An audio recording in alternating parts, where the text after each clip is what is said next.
So today, by the grace of God, we want to move quickly to the four gospel, what I call the four evangelists, the four gospel. And we need to understand, and let me just say this here. There is only one gospel. Okay, so when we talk about the four gospel, remember we are talking about the gospel as recorded by Matthew, the gospel as recorded by Mark, Luke, and John. There is only one gospel. So that when we say the four gospels, we are not saying there are four different gospel. There is only one gospel because there is only one king. There is only one kingdom. And the gospel is about, remember, the manifestation of the king in his kingdom and the inauguration of the kingdom on earth. And that is what we see. There is only one gospel. What we have, that God chose four people to record those things and put them down. Why did God choose four of them?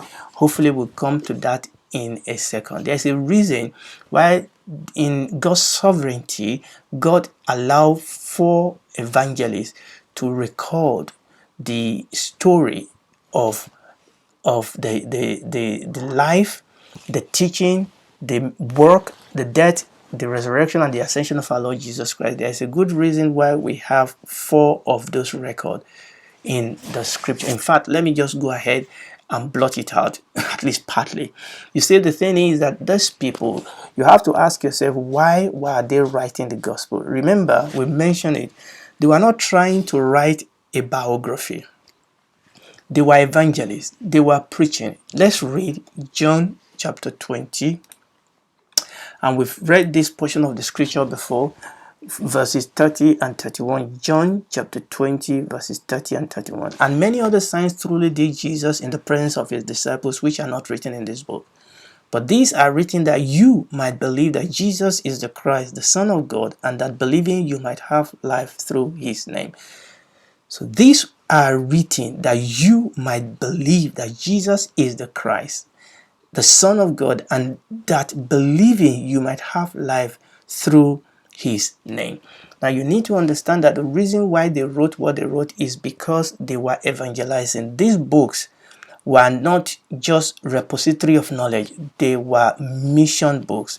They were books just like the tract we write today. They were written with a purpose to pass a message across, to present the king, to present the kingdom, and to challenge men and women, okay, to expose, to convict them by the power of the Holy Spirit of their sin, and to call them, to challenge them to come in and receive this Jesus as their Lord and Savior.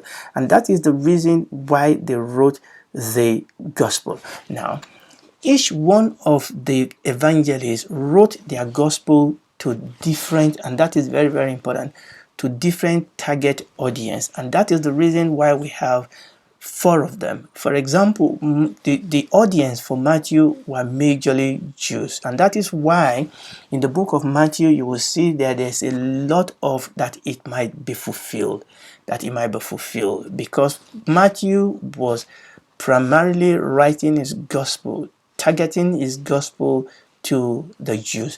And it's interesting that Matthew should be inspired by God to do that. Remember who Matthew was? Matthew was the tax collector.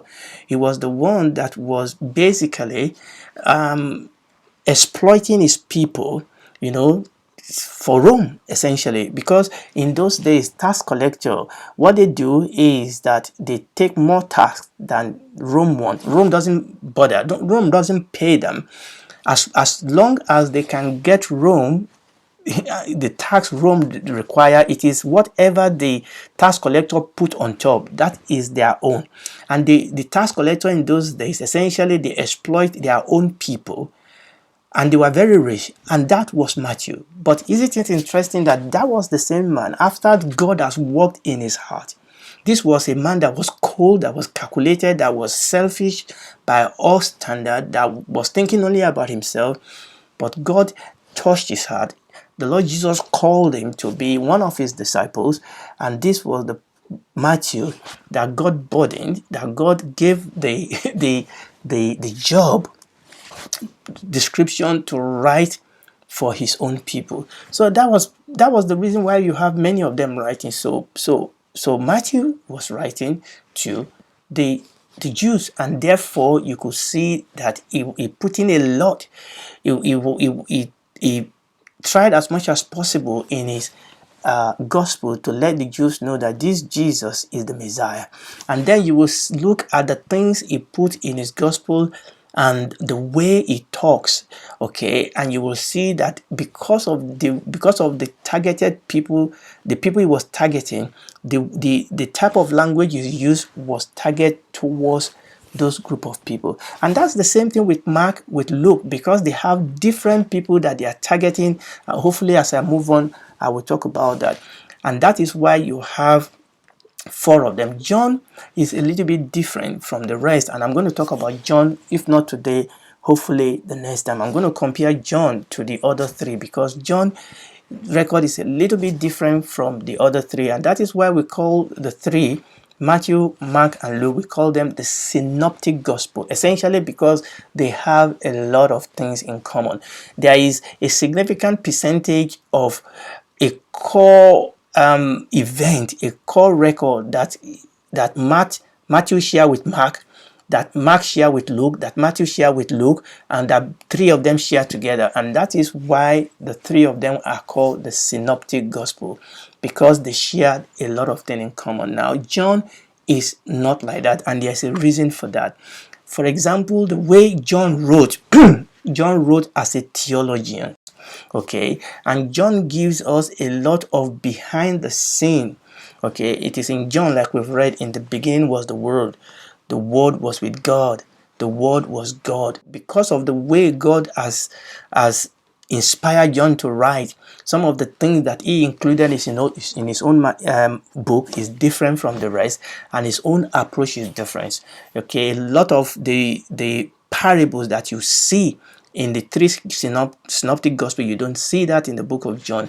John talks about life, where these other people talk about the kingdom, but they are the same thing.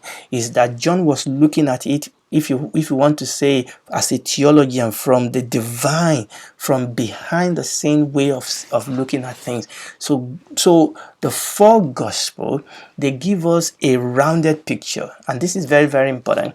So it's just like if there's an event and you have 4 people that witness the same event, understand that they are going to report that event from different angles. So having this gospel from 4 different angles give us a well-rounded picture of what was going on. But remember, from what we read, like John told us here, the reason why they did that is not because they are writing a biography so that people will just know about Jesus, know the type of food he ate or know how to. No. They were writing this with a purpose. They had an agenda.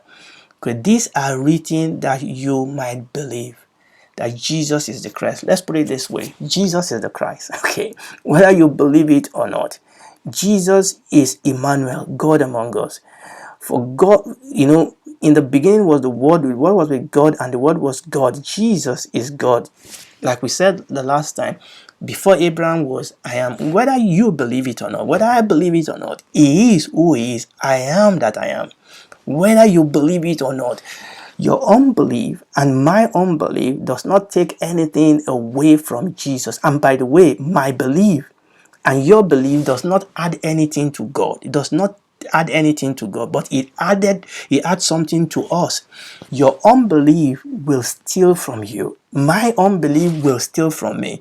My unbelief, our unbelief will separate us from God, will separate us from receiving from that which God has already provided. Okay, and John said, we are writing this so that you might believe. So let's go over that again. Jesus is Christ. Jesus is Lord. Jesus is Yahweh. Jesus is God. Here He is. Everything that He did is the King of the kingdom. Now, whether you and I believe it or not, but God wants us to believe it, because that is the only way we can experience salvation. That's the only way we can experience blessing. That's the only way we can experience God. So how is God going to get us to believe? He has given men to write and men and women to preach, okay, so that by preaching Him, okay, but first of all, by recording those facts in the Bible and by preaching the fact and by hearing it. Faith cometh by hearing. When we hear it by the illumination of the Holy Spirit, we begin to realize, yes, there's no other name given among men whereby we have said, this Jesus is real, this Jesus is alive, this Jesus is different, this Jesus is Lord. And that is the dynamic. Remember that dynamic is for our purpose. The Bible is not for God's purpose. The Bible is not for heaven's purpose. God has put those things in the scripture so that you and I might come to know the truth. The Lord Jesus said, if you continue in my word, then are you my disciple indeed, and you will know the truth, and the truth will set you free. The reason why we have the Bible is so that you and I can connect with the truth. What is the truth? Is the reality of who Jesus is. Now the devil will do everything possible to ridicule the truth and to cover the face of people from knowing the truth, because he knows that once they connect with the truth, which is what we call belief, faith is the evidence of things hoped for. Faith is the substance of these things hoped for. In other words, faith gives substance to hope. Faith gives evidence to things we don't say. Okay, that is faith. So the devil knows that once we connect with the truth, and that is it, there will be salvation. Once we connect with the truth, there will be deliverance. Once we connect with the truth, there will be provision. The Bible was lamenting, the Lord was lamenting in the book of Hebrews, I believe chapter 5. He said the gospel that was preached to them did not profit them, not being mixed with faith in the heart of those that heard it. The gospel is the gospel, whether you believe it or not. Jesus is Lord, whether you believe it or not. This world will come to an end, whether you believe it or not. Okay, but believing it gives you and I the opportunity to experience that which God has provided. And that is the reason why this scripture were written for us in the scripture. Okay, that is why they are written for us in the scripture. And that is why we proclaim it. Okay, so the four evangelists, like we call them, the four evangelists, this is the reason why they have written their scripture. Now, let me say something here that I didn't plan to say before. Let me say it here. People talk about the four evangelists and they say, look, can we believe them?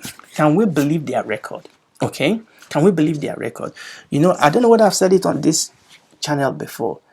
There was a man called Simon Greenleaf. He was one of those people that wrote some of the books that they used to try criminals in the court of justice in America, and other things about him.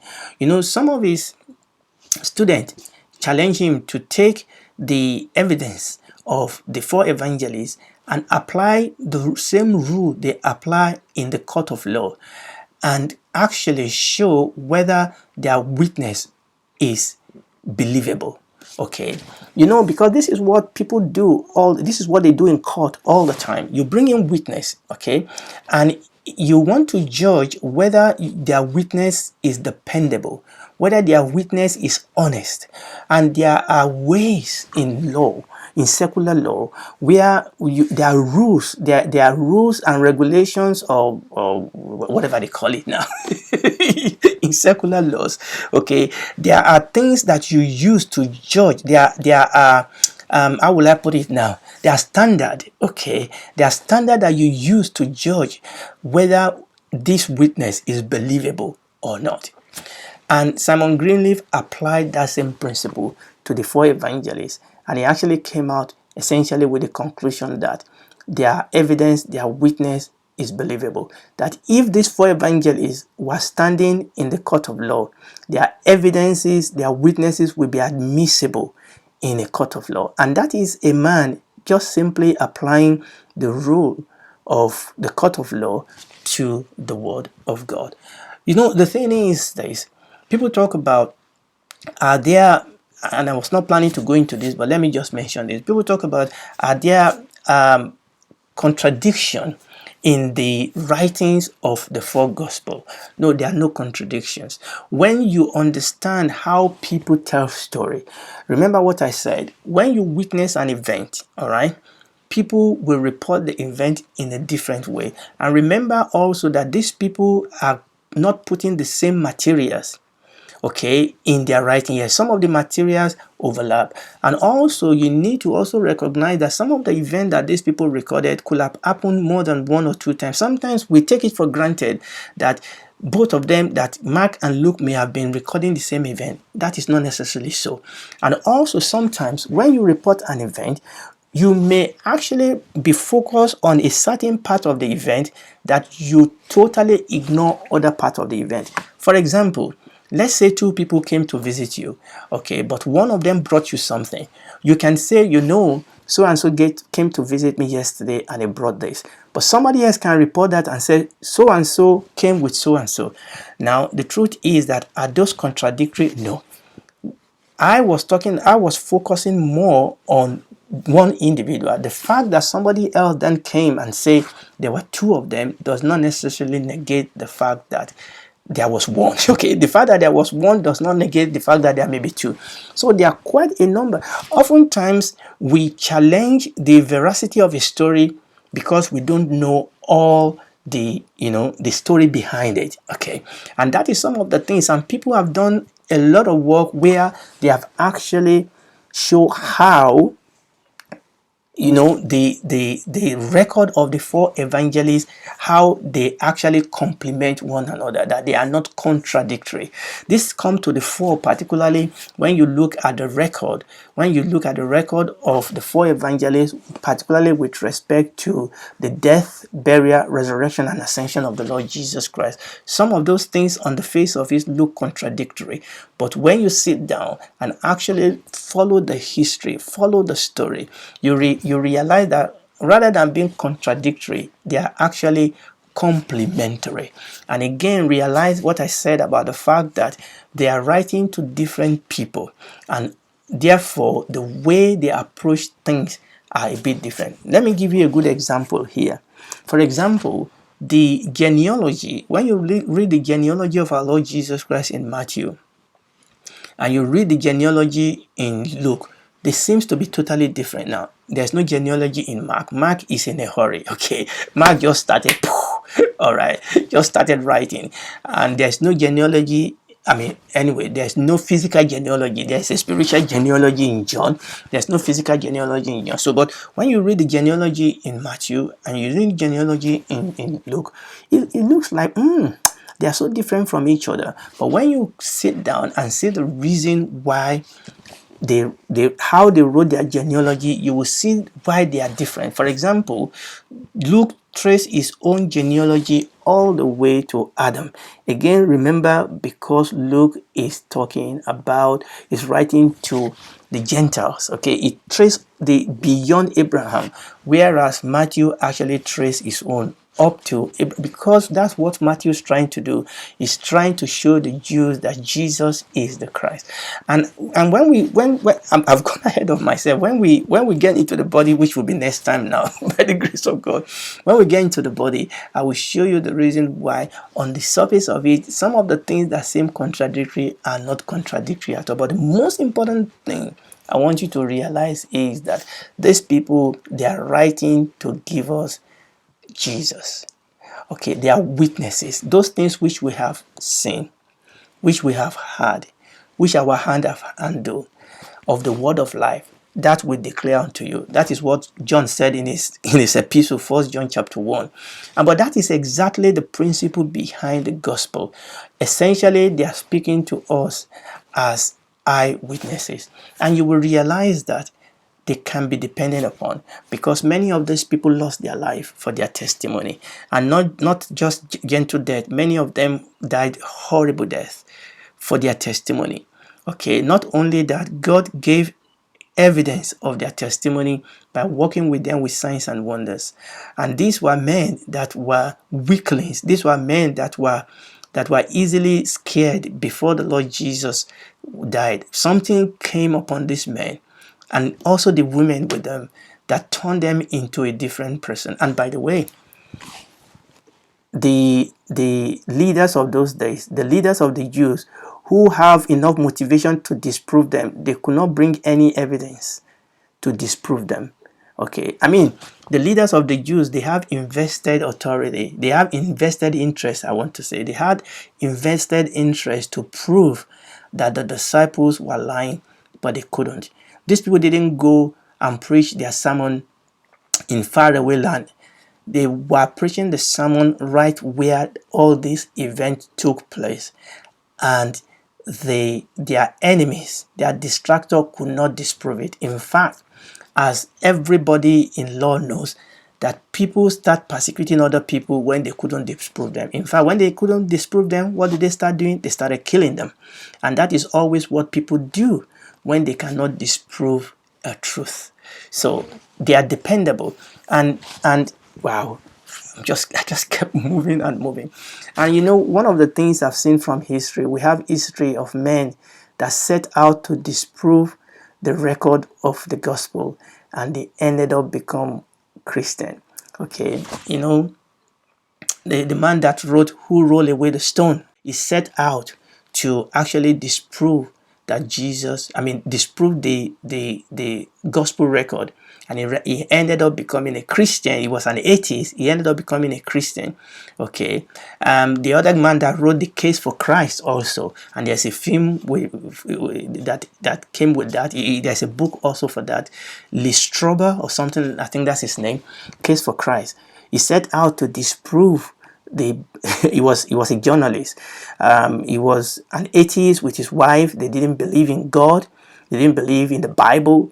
But through some event, the wife started moving towards Christianity. The wife got born again, and he just flipped, and he thought the only way to get his wife back is to disprove Christianity and show his wife that this is all a lie. And he went on, and he himself ended up becoming a Christian.